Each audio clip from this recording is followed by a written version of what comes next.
Hi everybody, and welcome back to the original adventures of Hank the Cowdog. Today we're reading chapter 7, True Love. Actually, there wasn't any breakfast, and then there wasn't any lunch. Along towards the middle of the afternoon, it occurred to me that if I wanted to eat, I would have to get out and hustle some grub. I left camp and lit out north, figuring I would scout the head of the canyon. I hadn't gone far when I stopped dead in my tracks. I heard something kind of a clanking sound. I slipped behind a bush and studied the country ahead. I kept hearing that sound, but I couldn't see what was causing it. Then my sharp cowdog eyes picked up some movement. At first glance, it appeared to be a medium-sized, bushy-tailed dog stumbling around without a head. Without a head? Well, that didn't make sense. I'm not so easily fooled. My years of security work told me that there was more to this thing, so I decided to investigate. A dog without a head? I didn't believe it. I moved closer and pieced together the following details. 1. The subject was not a dog. He was a coyote. Age approximately 3 years and 5 months. Weight 37 pounds. Length, including the tail, 43 inches. Number 2, he was not a he was a she, meaning a female of the species, rather homely as coyotes tend to be, but not without charm. 3, subject had stuck her head into a Hawaiian punch can with the top cut out. The can had lodged around her ears and gotten stuck there, leaving her blind and helpless. One of the first rules you learn as a cowdog is that cowdogs and coyotes do not mix. They're natural enemies. The former devoted to the protection of home, livestock, and civilization. The latter devoted to this dissolute style of life based on raiding, depredation, and uncivilized forms of behavior. In other words, I had every reason to walk away and leave that coyote to her fate. A slow, lingering death. In this business, you can't be sentimental. Still, death inside of a Hawaiian punch can seemed a little too cruel even for a coyote. I just couldn't walk away and leave her to die, even though I had a feeling that if I helped her, I would regret it. Afternoon, ma'am. My name is Hank the Cowdog. It appears to me that you're in distress. When she heard my voice, she bristled up and tried to run away. She didn't go very far, ran into a rock. She stopped, lay flat on the ground, and didn't move. I recognize that this is a natural sneaky reaction of coyotes. When you catch them red-handed, if they can't run away, they'll lie flat on the ground. I suppose they think they're blending into the surroundings. It's hard to say what they think. Coyotes are very different. You don't need to be afraid, ma'am. I'm here to help you. She didn't say a word or move a muscle. Lie still and I'll see if I can get that thing off your head. I don't know how much of this she understood because coyotes don't speak the same language as dogs, don't you see? Some of the words are similar and some aren't. Modern Doglish and the Coyote dialect both come from the same linguistic root, which was a different language spoken by her common ancestors many years ago, before the species split into Dogus domesticus and Dogus coyoteus.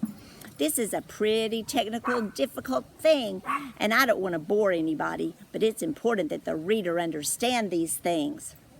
Well, it just so happened that I was fluent in the coyote dialect, so I decided to address the lady in her language. Me not hurt Missy Coyote, me friend, me help Missy. Missy have trouble? You not hurt? Her voice echoed inside the can. Me not hurt, me help. Missy Coyote lie still, not move. Hank fixie real quick. For a long time she didn't speak. Then, Missy lie still? It was important that I got the point across to her that I was her friend, don't you see? Because it would have been a typical coyote behavior for her to jump up once again. I got the can off of her head and tear off one of her ears. They're just a little bit crazy, them coyotes, and you've got to be super careful. Anyway, she lay still while I hooked my front paws around the can and started pulling. I pulled and I tugged and I strained and I grunted, and finally, pop, the can popped free. That's when I got my first look at Missy Coyote's face. I'm not one of the to gush or be overwhelmed. Let's get that straight right here. My years in security business have trained me to look upon most things as mere facts. Facts to be gathered and studied and analyzed. I mean, I'd seen women before, lots of them, scads of them. I'd been through times in my life when women were hanging all over me, and I literally couldn't take a step without bumping into one of those adoring females. If you're a cowdog, you get used to this. It's common knowledge the cowdogs are just a little bit special. Read your dog books. Ask someone who knows about dogs. Check it out in the experts. They'll tell you that women flip over cowdogs. What I'm saying and what I'm just trying to put into the perspective is that dogs, don't you see, is that I wasn't one of these dogs that chased women. They were interested in me. But you know what? When I see Missy Coyote's face with those big eyes and that fine tapered nose, I got weak in the legs and kind of swimmy in the head. She was, by George, the prettiest thing I ever laid eyes on. Missy Coyote pretty. She was blinking her eyes against the glare of the sun, and guess she had been in that can for a day or two. When she got used to the sunlight, she looked me over real close, then she smiled. I melted. I actually fell over and started kicking my legs in the air. It was an unconscious, unwanted response, not the kind of reaction you'd expect from a professional cowdog. But, as I pointed out before, I was only flesh and blood. Missy didn't understand my spasms, I reckon, and she came over, had her head cocked to one side like this. Oh, well, you can't see it. She had her head cocked to one side. What's wrong? You sick? Yeah, I'm sick. I need to get out of here. I struggled to my feet and tried to leave, but my back legs didn't function. Not leave, she said. Stay, tell name. I was sure she could hear my heart beating. I could. It was about to take off at my head. Me, Hank, I finally managed to say. Her eyes brightened. Pretty name, Honk. Not Honk, Hank. Yes, Honk, pretty name, me like Honk. She nodded. Yes, Honk, pretty name, me like it very much. Whatever you say. What do they call you? Me called girl who drink blood. Girl who drink what? Blood. She smiled. You like? There wasn't a lot of poetry in that name, seemed to me. Her old lady, or whoever her named her, must have been a barbarian. Me no like. Me call you Missy Coyote. Me like Missy Coyote more so. Bloody name not pretty. She laughed. Bloody name pretty to Coyote. Coyote like blood, make grow strong, keep hair pretty in winter. Hank no like blood in winter? Hank eat co-op dog food in winter, no need blood. What means co-op dog food? No can explain, too complicated. Why Hank here?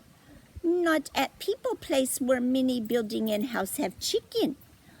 Hank got mad at people, quit job. People no understand. Hank no more guard chicken. Hank follow outlaw trail. Her eyes widened. Outlaw trail dangerous. Live out in wild. Coyote around. Coyote not like Hank. I decided it was time to turn on some of my charm. Just a little at a time. Didn't want to give that girl the full load at once. Missy Coyote like Hank? She smiled. Mercy, it made me weak in the legs again. Missy like Hank. Think Hank cute. Aw, heck, really? Me cute? Her smile faded. But other coyotes not think so. Missy have brother named Scrunch, not like ranch dog. Her to find. Your Scrunch's sister? She nodded. I knew about Scrunch, the most notorious outlaw in the coyote village. He was big and mean and heartless. He had probably killed more chickens and barn cats than any coyote on the ranch, and it was common knowledge that he'd kill a stray dog just for the fun of it. As a matter of fact, me and Scrunch had met on the field of battle and fought to the draw, which I had considered a victory. That was back in the winter, January, as I recall. Yes, it was. Because we fought in the snow, Scrunch was a real thug. How can a nice girl like you have a bad brother? She shook her head. Not safe here. Go back to ranch. I leaned forward and nuzzled her under the chin with the end of my nose.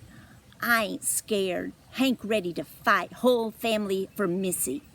I noticed that she started trembling. Thought maybe it was the result of my charm, and then she whispered, Hank in trouble. Whole family here. Huh?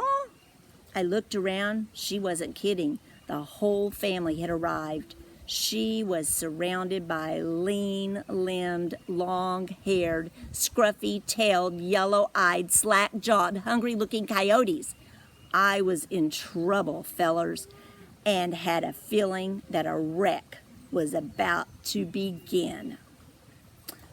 And the next time we get together, we're going to read Chapter 8, Hank Runs a Bluff. See you next time.